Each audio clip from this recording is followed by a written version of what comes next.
Kumvirize neza guys amakritere kugira ushobore kuzotsinda ku gashimwe iyo prix. Numero 1 shira inyishu muri commentaire zisabwa. Numero 2 gira subscribe kuri ino chaîne ya Business kuri YouTube. Numero 2 gira like kuri ino video. Bama numero 3 gira like kuri ino video. Numero 4 gira follow kuri Twitter.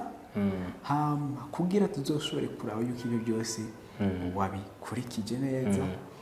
Nukuvuga inyishu umuntu d'abord wa mbere tuzomutora mu nyisha zo yatanze kuri YouTube muri commentaire. Kugira zo selection turabe yuko yakurikije ibisabwa. Tuzogenda turabe muri commentaire zo kuri Twitter cyangwa X. Nukuvuga rero muri commentaire kuri post ya yino video kuri Twitter cyangwa X uzogenda ushiremo screenshot yerekana yuko wakoze like na subscribe kuri WeTalk Business. Like kuri no video, subscribe kuri no video, wongera ushiremo na screenshot yerekana yuko wagize follow kuri Twitter. Voilà, uzofisa amahirwe yo gutsindira. Okay, ibibazo ni bibiri. Ikibazo ca mbere kiravuga kiti Fiverr ikuriha haheze iminsi ingana gute? Haheze iminsi ingana iminsi ingahe? Sigura uko bigenda. Icyo ni ikibazo ca mbere. Ikibazo ca kabiri kiravuga nti iyo umukiriya agusabye muvuganire ahandi uca ubigenza gute? Witega izihe ntambamye? Nibaza yuko ibibazo bibiri twavuze yuko utegeza kuzo like, commentaire na subscribe, hanyuma utegeza ko wabigize uga droppinga izo nyishu zizo ibibazo bibiri aha muri commentaire y'i video nga kuri YouTube. Hanyuma ukacufata iyo screenshot yuko yivyo byose wakoze kwayijana muri commentaire yo kuri Twitter. Alright, Twitter naho nyine twita WeTalk Business. WeTalk Business. Alright.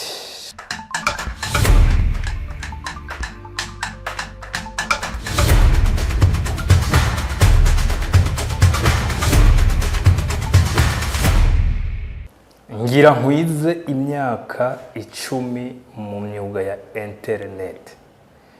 Nibwo bwa mbere mbonye platform yingingisha ingurane abayikoresha. Ingurane irenza amafaranga imiliyoni 2 z'amarundi.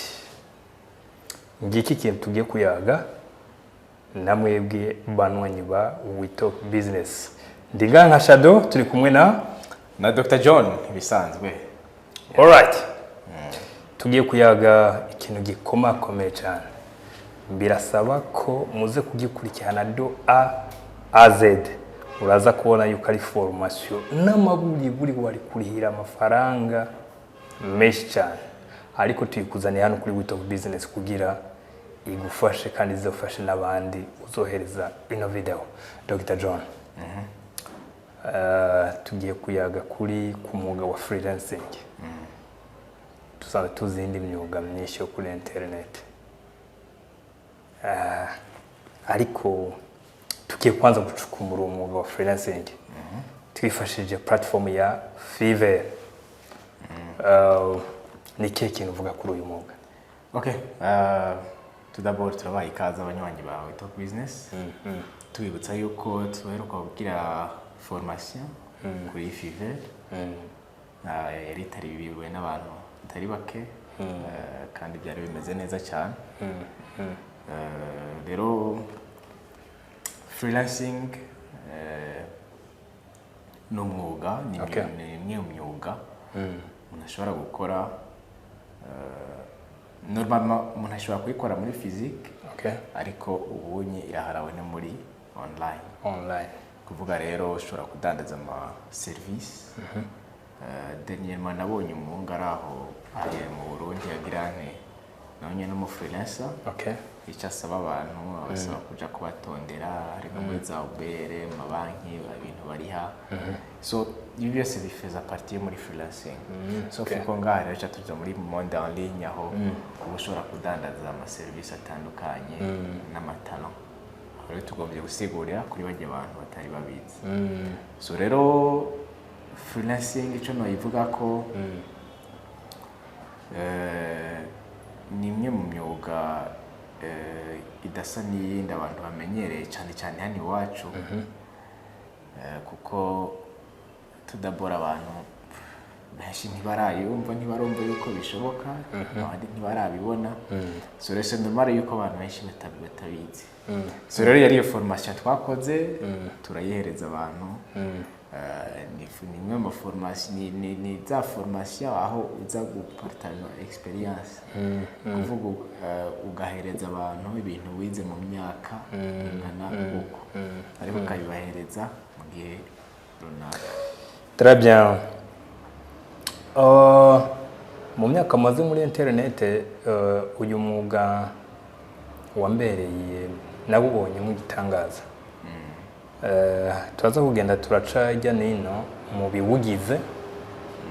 Umugabo biratangaje aho umuntu ashobora kuba ari mu Burundi akaba umukozi w'umuntu ari muri Amerika, akaba umukozi w'umuntu ari muri Angleterre muri Europe, akaba umukozi w'umuntu ari muri Australia kandi atavuye atana passport yo kushika ku kibuga c'indege arigera. Ikindi kintu naco cantangaje muri iyi platform nuko ariyo platform ishobora kuguha ingurane. Dr. Ndashaka tubanze vaye ko tugenda kwinjira muri deep prime. Ikintu ca mbere gituma bashobora kuguha ingurane muri iyi platform ni giki? Okay, tudabora imbere yuko shika kuri ico kibazo cy'ikintu bafatira kugira ngo guhingurane, reka mbonera akajya kwibutsa abanywanyi ariko baradukurikira muri no video yuko juste à la fin y'ino video turafise ibibazo. Turafise ibibazo tuza kubaza ku buryo ibyo bibazo byishuye ubuzotoba zoronka agashimwe, ageze uronka agashimwe 50,000 y'amarundi. 50,000 y'amarundi. Ni kuvuga rero biza gusaba yuko ugumana natwe jusqu'à la fin, wumve ibyo tuza kuvuga ko usuze kumenya ibyo uza kwishura n'ibyo nukwiye kubyishura. So rero kugira baguhingurane muri Fiverr, tout d'abord Fiverr ku bantu batayizi si banki, ni juste urubuga ruhuza abaguzi n'abagurisha. Rero gatowe tukaraho nyine bagura iki bagurisha iki? Okay, abaguzi bagura amaservice, abagurisha nabo bakagurisha amaservice cyangwa amatara. Sinovuga ngo atari banga kuko nta banga ririmo muri internet. Tubwire nk'amaservice nk'atatu umuntu ashobora kugurisha muri Fiverr bakamuha amafaranga. Okay, amaservice ni menshi, ariko amaservice atatu ushobora kuba uri mu DJ, uri muri amwe bakora imiziki, ushobora kugenda ukayidandaza ukaronka umuntu ayikugurira akaguha amafaranga. Ushobora kuba uri mu video editor, uzi ko edita ama video, ushobora kugenda kugurisha iyo talent yawe abantu bakaza barakurondera ukabakorera ama video. Ushobora kuba uri mu graphic designer, all right, ukaba abantu baza bakarondera ama design, ama logo, ama affiche byose ukabibakorera hama bakaguhemba. Nayo amaservice abakorerwa kuri ubwo rubuga. Izo ni zimwe muri service peut-être tubwiye. Ni zimwe muri service. Muri formation twaraberetse yuko hariho plus de 700 services. All right. Plus de 700 services umuntu ashobora kuganiriza. So rero byumvikana neza yuko ahubwo iyo uje kuri ubwo rubuga ntuja n'abantu benshi bakunze kuza bakubwira ngo mbwira ikintu ukora ngo kimpa amafaranga. Dr. Gato tutarashika hiyo. Kugira utunge account ya Fiverr uba watanze amafaranga na gute ugira ushobora kuronka iyo account? Okay, kugira utunge account ya Fiverr ni kubona. Kuyugurura ni kubuntu. Kugurura account ya Fiverr ni kubuntu. Oh, banonyi ba Talk Business tubanze duheranye. Kugurura account ya Fiverr ni kubuntu. Yego. Kugira ushobore kudandariza kurumva ntacyo bigusaba. Si nk'ahandi ugenda ngo ugiye hariho amasoko tumenyereye ngaho iwacu, aho ugenda ugakota ikibanza ukatanga amafaranga ukazongera yuko umukiriya aza rimwe ntaze ukaza ariko muri Fiverr kugira ngo guhico kibanza ntacyo.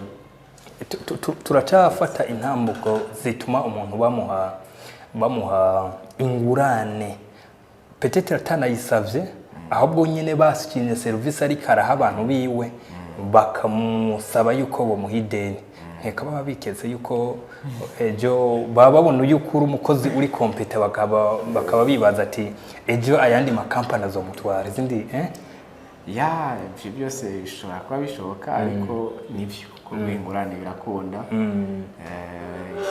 ndabizi abarundi benshi ntibashobora kubitahura ariko nibaza yuko abari muri formation tukivuze rimwe bacumba kabiri abari muri formation tukivuze rimwe baracumba cyane ariko ingurane barayitanga rwose nubwo hariho amakriteri bien sûr uteza kuba wakwije hariho bararaba ukuntu ukora icyo wakoreye abantu ko byashimye umugabo utarashika kure bitumye niyumvira mbega n'igiki kintu umukozi umuntu ariko arakoresha umukoresha muri entreprise yiwe cyo tuma amuha ingorane atayimusabye ngiye mpita niyumvira nko kuri aba bakozi basanzwe arashobora gukora amezi 5 ukabona ariko arakora gutandukanye nuko abandi bakoze bigatuma uvuga nti kuri cya ya produit uri kurashaka kurangura ndaguhaye 500 woya wari kuyansaba muganda yaguhaye yirangure ko ndabona yuko nzoyisubizamo mu byo uri kurakora nibaza ko yabiyo bisa n'ibyo ukuntu ho bimeze urakora iyo hageze ko baguha ingurane bakayiguha bien sûr hari aga pourcentage gatonya kakayente bariha mugabo nta gitutu na kimwe bagushirako nta échéance nini bakubwira ngo ziteza kuba wareshe ngo kuri iyi tariki kuko urumva banayiguha wibereye ku buterere cyangwa mu kanyosha nabo peut-être bakayiguha bibereye za Amerika Israel très important quand même ntibazi naho bakuzi ubyumva ntibazi ngo waranapfuye urubuga rwawe rusigana n'umwana wawe ntibazi yuko neje ushobora no gupfa cyangwa ukigira. That's why I like the business from this people. Yeah. So rero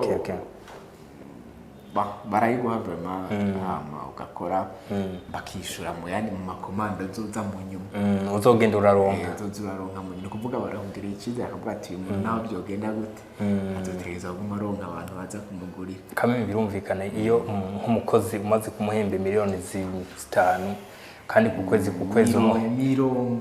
mirongo très important kabiri abarundi tubazaniye ikintu gikomeye cyane tukiri ngaha nyene doctor umuzu wa freelancing ugerageje ku compare n'izindi platform jewe kubganje imyaka igire kwire 10 ndi muri uyu mwuga wa muri imyuga yo kuri internet nibwo bwa mbere numvise platform ishobora iyo nyene kitora igasaba ujya umuntu ayikoresha yuko yotangurana kandi iyo ngurane akayikura kuri account akayishira mu mufuki wiwe atagisabwe kirenga ikindi naco bakaza kuza barakura ko kuri duke seri y'amakomando rose donc impaka iyo deni baguhaye byose ushigishiye byumvikana yuko ni ingurane baba baguhaye nabo nyene ubwabo batazi igihe uzoheza kugicurira ikindi nacyo kugira duclarify ibintu abantu ntibibaze yuko ngo turiko tuvuga ngo five ngo ni banki cyangwa ngo ni microfinance cyangwa ngo ni oya kugira n'amabanki nazo bavuga cyangwa ngo turiko twamamaza ngo abakonkira batazi oya mu rubuga ruzwi gusa ingurane ni imwe mu option ishoboka mu kuri urwo rubuga mugani yego I think you carry motivation bashiriyeho abanwanyi bacyo muri ayo service ikindi kintu kintangaje nuko muri ayo service muri ibyo bikorwa bikorerwa kuri izo platform harimo ibikorwa bitari wiki tumaze kwigisha hano kuri We Talk Business. Byumvikana yuko muri uyu mwuga wa Fiverr muri ibi bikorwa bikorerwa muri Fiverr byumvikana yuko harimo imyuga itari mike mu bintu tumaze kwigisha no kuri We Talk Business. Harimo gukora indirimbo wakivuzemo, harimo gukora ama beat indirimbo, harimo gukora ama application, harimo gukora ama site web, harimo no gukora ama graphic design. Byumvikana yuko uvuzemo icyo gukora ama video, byumvikana yuko harimo no gukora nk'ama dessin anime ibiki n'ibindi. Ivyo byose mvuze twagiye turebona no kuri We Talk Business. Byumvikana yuko abantu bari ko bariga rero imyuga isanzwe ikorerwa kuri fever Yego ni ukuvuga iyo myuga myinshi ni imyuga dusanzwe dutanga muri Metavision twigisha abantu. Yego. Turayigisha hama ntahejeje no kwiga akaja gupagasa. Okay. Rero ya Dr. hari akandi kantu dufise imice myinshi y'abantu batandukanye, hari abari ku buzi bakeneye ikindi kintu cofatikiza ubuzi barimo bakagira ama double fonction kugira ama revenu yiyongere. Hakaba hariho n'abandi bavuga nti je ndahejeje ishure simbona ico gukora. Hakaba hariho n'abandi bari mu bihugu byo mu makungu, abarundi, abanyarwanda, abandi n'abandi batwumva byumvikana. Eske nimba umuntu ari muri ayo makamvuze kavuga none jewe nzokorera kuri Fiverr gute? Ubwo si commande usanga umuntu agira ugasanga ni TikTok canke bimeze gute? Okay, kuri Fiverr rero tudabora nakasakaza ngo ni full time kuko ugakora ari ukuronsa umukiriya aja kugana. Rero iyo umukiriya aja kugana ara place commande. Okay. Ama place commande ugakora mama ukoze yesu urumva impembo ni monyo. Rero umuntu wari wese ashobora kuba ufise ibyo ukora ku ruhande wa mwanya wawe wa temps libre, wa mwanya wawe wa pause ugafata ukicara ku mashini yawe ukandika ugatayipinga bimwe bazungu bita ugacutangura gutereshaje amafaranga. Yego. Ya nakuvuga rero bikora anytime any moment kabandanya ukora tankumanzi. Byumvikana yuko uyu muntu mukuza kuguha ujya muntu mukuza kuguha commande iyo commande arashobora kuvuga nti iki gikorwa ndagikeneye yuko kizoba caheze mu minsi runaka mu masaha runaka. No kuvuga murahana ikirengo ngo araza akakubwira ati fise igikorwa iki mukumvikana ukaraba wewe ayo usanzwe ucira amafaranga usanzwe ucira ico gikorwa ukamubwira. Dr. Mugabo tukiraho nyene eske iyo umuntu yaguha ico gikorwa ntibishobora gushika ntaguhembe ntaguha agahembo mwavuga ico kibazo rero abantu bashobora kunza kukibaza. Kandi twaracishuye muri farmasi ariko reka tucishure. No kuvuga yuko iyo umuntu aje agura service yawe amafaranga no kuvuga tudabora hari indobo zitatu. Hari indobo zitatu reka zita indobo. Okay. No kuvuga amafaranga ashaza akayashira muri ya ndobo ya mbere. Ujya muntu aza igikorwa aje kugura igikorwa. Yego. Aje kurondera umuntu amukorera igikorwa. Ararekura amafaranga akayashira muri ya ndobo. Kuvuga yahereza Fiverr. Kwavuga donc amahera. Ndiko ndabivuga muri terme zoroshe kugira abantu bashobore kubitahura. No kuvuga rero ikizana wa muntu uje kugura service ayashira mu mafaranga arayarekura akayaterera mu ndobo ya mbere. Wowe reka dufate nka wowe uhagaze hirya ku ndobo igira gatatu. Zose hamwe n'indobo zitatu. No kuvuga uhagaze inyuma wowe n'indobo igira gatatu ariko yaje yashira mu ndobo ya mbere. Ca gikorwa uragikoze kandi umuntu arekuriwe gukora muri iyo ndobo. Umuntu wenyine iyo amafaranga amaze gutangura kuja muri iyo ndobo muri izo ndobo umuntu wenyine arekuriwe kuyakuramo no kuyakoramo ninde ni Fiverr nta wundi ni Rwarubuga. Nta wundi muntu aba arekuriwe gukora muri izo ndobo. Ubwo rero wewe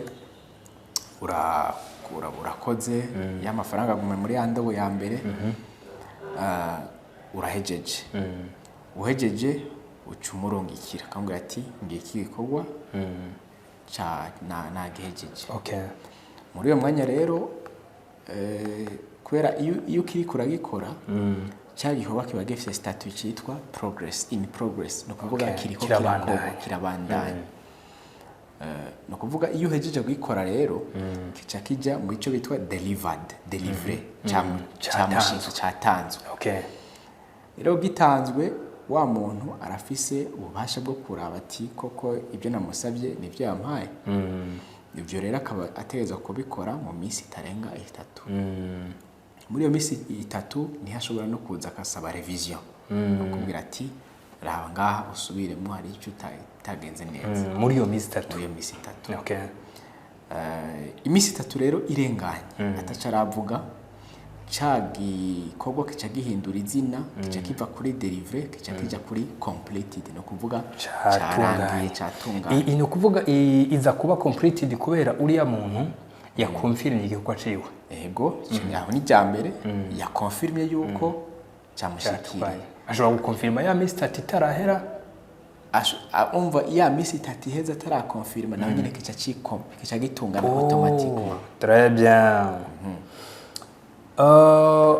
Dr. Reka tubanze duce gatoya tutararangiza reka tubanze duce gatoya kucerekeranye n'intambamye n'ivyo kwirinda muri iyi platform kuko ikibazo mbajirije abantu banye ba YouTube business ndazi beshi bari kukibaza eske no kuri gikorwa kikarangira mugabo simpembwe ko ndiko ndakorera umuntu nazi byaje bigenda gute mugabo nikibazo twishuye neza cyane ati hajya amafaranga ikiya gikorwa kirangiye katubaze tuza iki gikorwa kirangiye kaba completed ya mafaranga kirangiye rero kikaba completed ya mafaranga urumva yavuye mu ndobo ya mbere yagiye mu ya kabiri fivere yakuyemo irashize mu ya gatatu rero mu ndobo ya gatatu cyarangiye niho ya mafaranga acaca muri periode yitwa clearance mu gifaransa cyangwa mu rundi rurimi novyita ni nko guhanagura ko kwezwa kw'igikorwa kuraba yuko kutuma no kuvuga ni periode nyine ya clearance kuvuga yuko birindira yuko nyine byose bimeze neza iyo periode rero imara iminsi 14 no kuvuga iminsi 14 y'amafaranga ari muri ya ndobo ya gatatu iminsi 14 rero ihetse fiver kisubira igakora muri ya ndobo ya gatatu gaca iguhereza muri konti yawe. Très bien ariko Dr. Mugabo rero ushobora kuri nino turabimenyereye abantu bakunze kuri ama service rapide cyangwa ama service bita VIP ukenera service rapide na nyene urubuga rashaka kwigwa kavuga ati jewe iyo minsi 14 yabare myinshi nayo nzorindiye ucuri ha rero service yitwa C'est la place C'est la place rero kandi abantu bumve neza ntituriko turahamaza igikorwa ni experience si urubuga turiko turamamaza ni just experience turiko turasangiza abantu kandi bonasanga n'ahandi hose ugiye no kuri internet n'ahandi hose urabisanga so rero C'est la place uyirishe ntuzenya ya mafaranga atava muri ya ndobo ya gatatu C'est la place uyirishe ya audio yo kurindira iminsi 14 ucurindira iminsi 7 iminsi 7 ya mafaranga five cikora muri ya ndobo haje iminsi 7 bakaca guhereza Dr. ariko nimba atari banga aha mu Burundi abantu benshi bakora ama service alinye bakunze guhura na mama Edo Payment ikintu kivuga kwiki mama Edo Payment kiroroshe cyane cyane nko kuri urwo rubuga cyangwa n'izindi mbuga nyinshi umuntu akorera ko online biroroshe amabanki ni menshi ngaha mu Burundi turiko turavuga amazina nabwo ni turiko turayamamaza kivuga baru amabanki mu Burundi kuvuga nyinshi nka zose mbere wanashaka urashobora kuja ukagenda uhugurura content de vise iyo content de vise niyo uca wasocia kuri baruga hama bakazakira transfer direct. Très bien. Akandi kabazo nagize amatsiko nshaka kukubaza nakerekeranye n'ivyerekeranye ivyo kwitondera muri urubuga Dr. atari banga ivyo kwitondera muri urubuga kugira umuntu ntave yisanga yagoye mu maperite atazi cyangwa ngo mu bihano atazi ni behe bihano bikunda kuboneka muri urubuga muri uyu mwuga wa freelancing. Okay, ibyo kwitondera ni byinshi ariko kimwe mu byo kwitondera cyane gose tout d'abord ni iyo umukiriya aje agusaba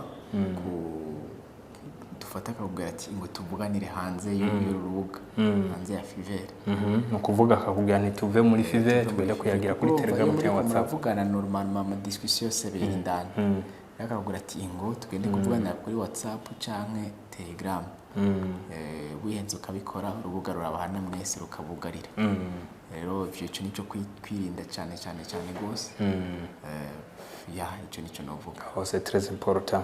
Hariho umuntu ashobora kuba ari kadukurikirana akavuga ni eske kuronka umukiriya kumengo bizongora kakana ko tukagaruke ko eske turiko turapartage experience zero y'ivyo abantu wagiye uraca mu wowe bwawe wifatiye kugafatira no ku bandi bakora umwuga eske kuronka umukiriya wa mbere bimeze gute biroroha kuronka umukiriya wa mbere biroroshe kuko iyo uri mushasha urubuga rurafavoriza abantu bashasha amalgoritme arafavoriza abantu bashasha kuko kenshi iyo umukiriya akeneye igikorwa arandika ati dufate ndakeneye mu graphic design akavyandika muri recherche kujya kwandika kuri Facebook uti izina rya naka canke urubuga kanaka so rero iyo yanditse graphic design n'akarorero Fiverr yamuhereza urutonde rw'abakora uyu mwuga bose mugabo rero ikintu rero aho Fiverr favoriza abantu bashasha nuko bajya ba mbere itangura kwerekana kenshi abari bashasha c'est très bien irafavoriza abantu bashasha kugira ntibiyibure kuko iyo ibaha ikaze iyo uri mushasha ukabona umuntu amaze imyaka 3-4 urashobora kwibuka ukavuga ati je ibintu ntibizokunda mugabo rero Fiverr irabaha amashance bose kagira très important. Mbonye ari akazi karose benshi hari abantu bavuga nti je nagiye mu mahanga simbona ico gukora canke murajya amasaha 8 asigara simbona ico gukora ndumva bari umwanya mwiza yuko bashika bagakora ayo makomande. Iki kintu kirafatanye cyane na video tugeze gukora tuvuga imyuga 5 ushobora gukora mu gihe utari mu gihugu cy'u Burundi nguyu uwundi mwuga wo gukora mu gihe utari mu gihugu cy'u Burundi cyane mu gihe uri mu gihugu cy'u Burundi ufise kandi kazi ushobora kukabangikanya aka kazi hari ikindi kintu nciye mbona ijya komande ndabona yibashobora kuyiha umuntu akayikorerwa n'uwundi muntu akayimuha akayitanga nico kintu ndakibonye muri uyu mwuga.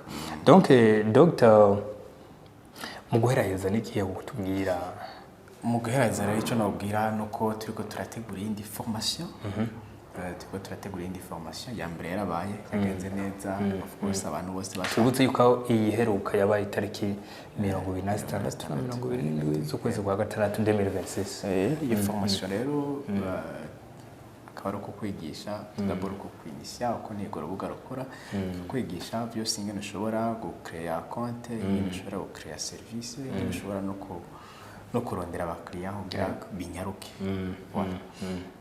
voilà niyo turayifise ya mbere yabaye ari en présentiel of course abantu barashaka iyo formation bose ntibakwiwe niyo mpamvu rero ko turoganiza indi en ligne voilà. Ok, c'est très important. Sima kuzobe uri mu Burundi gusa uvuga rero Metavision société Metavision ikirategura yindi formation en ligne ku bantu bose bari hanze y'Uburundi. Iki kintu ndagisubiremo société Metavision iri kirategurira formation abantu bari ku isi bose abumva ikirundi n'abatumva ikirundi kwiga uyu mwuga wa freelancing ufatiye ku rubuga rwa Fiverr.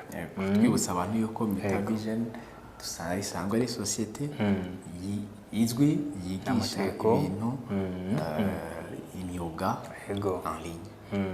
Très important nibaza yuko version ku bantu batari muri community ya Witogo Business mugenda hano muri commentaire murasangamo liye ibituko turavuga byose muzobisanga no kuri Facebook ya Witogo Business muzobisanga no kuri Twitter ya Witogo Business aho urashobora kuhaca ugakontakta ukadukontakta hanyuma tukaguha amadetaye nibaza yuko ku kwezi kw'indwi tugiye kwinjiramo kutazohera yego kwezi kw'indwi formation alinye itabaye. Voilà, rero twibutsa abantu yuko formation ni muri kw'indwi nyene zibari en ligne uri mu Burundi uri hanze yuko zabari en ligne kuri Zoom tukwereke byose ingene bigenda igiciro naco akaba ari igiciro gitonya cyane bivanye n'ibintu ushobora kuhigira bivanye n'ubumenyi ushobora kuhakura icyo nacyo akazoba ari 80,000 kugira ushobore guparticipa muri iyo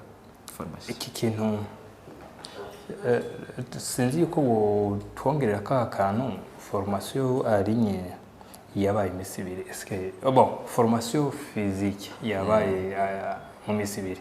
Eske aba formation online twitegeye kuziga imisi ngahe? Formation online twitege yuko azoba ari hafi nk'indwi zibiri. Muga ntazoba ari formation gusa, formation zoba ari nk'imisi ibiri. Izo ndwi zibiri zikurikira zoba ari accompagnement. Okay. Abantu bose bazaba bafise ibibazo nimba muri izo ndwi ibiri ikibazo uzohura naco juste ugaruke uzurabaze tuhure tuganire dupartage amayide voilà ikibazo uzogenda urahura naco tugenda twifishura. Aka kantu ndagakunda ati tuzokora formation ya 2 semaines ya 2 jours atariko tuzokira ko na accompagnement ya 2 semaines. C'est très important, biri normal. Donc Dr Mengo to sezera abanwanyi ba Wito Business ariko twibutse yuko twabemereye ibibazo bibiri. Sinzi ko banza kubabwira ivyo bibazo mu kubitora nibabitora inyishu bazozitanga. Okay, ivyo bibazo mu kubitora nibabitora inyishu tudaboro isiga muri commentaire yo muri no video hano kuri YouTube muri commentaire cyo ni cyambere twumvirize neza guys ama critère kugira ushobore kuzotsinda ku gashimwe iyo prix. Numero 1 shira inyishu muri commentaire zisabwa. Numero 2 gira subscribe kuri no chaîne ya Wito Business kuri YouTube.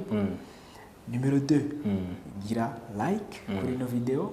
Bamwe numero 3 gira like kuri no video.